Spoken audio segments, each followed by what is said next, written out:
So guys, যে নিচে দেখতে পাচ্ছ যে মাঞ্চুদা নামে যে পেজটা ছিল, যে 1.3 মিলিয়ন, তো পেজটা ডিলিট হয়ে গেছে।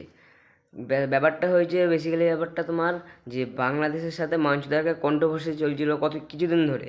তো এবার মানে মাঞ্চুদা মানে খুব গালাগালি মানে দিয়েছিল সকল বাংলাদেশকে নিয়ে। তার জন্য বাংলাদেশের কিছু স্পামাররা এগুলো মানে এটা করেছে। তো বাংলাদেশরা দেখিয়ে দিল যে আমাদের ক্ষমতা আছে। তো মাঞ্চুদা হলো মানে খুবই খারাপ করেছে কাজটা। তো ওর জন্য কিন্তু ডিলেটটা করে দিয়েছে, এটা আমার খুব খারাপ লাগলো। ওইটা না করাই উচিত ছিল, কিন্তু এবার ওরা করেছে।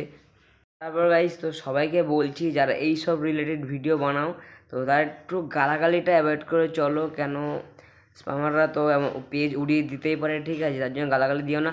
তো গাই, তো মানে আমি যেসব আগে ভিডিও করতাম, এই রোস্টিং ভিডিওগুলো আগে খুব গালাগালি দিতাম। তো তার জন্য আমাকে মানে অনেক মেল করে ইউটিউব থেকে, ঠিক আছে, তার জন্য আগের চেয়ে অনেক গালাগালি কমিয়ে দিয়েছি। এখন আমি ওই ভিডিও রিলেটেড, তারপরে তোমার এইসব ভিডিও আমি করি। তো এখন একটু গালাগালিটা কম দিচ্ছি, আর সবাইকে বলছি আর এইসব ভিডিও করো, গালাগালিটা কম দাও। আর আমি চাই মাঞ্চুদার পেজটা আবার ফিরে আসুক। তো আর মাঞ্চুদা কাজটা খুবই খারাপ করেছে, এটা তো আমি অবশ্যই, যে মাঞ্চুদা খুবই খারাপ করেছে কাজ, এটা সকল বাংলাদেশকে নিয়ে গালাগালি দেওয়া উচিত হয়নি ওর। তো এইটাই বলার ছিল আমার। তো গাইজ, তো দেখাচ্ছে অন্য একটা ভিডিওতে, ততক্ষণ take care, love you all guys.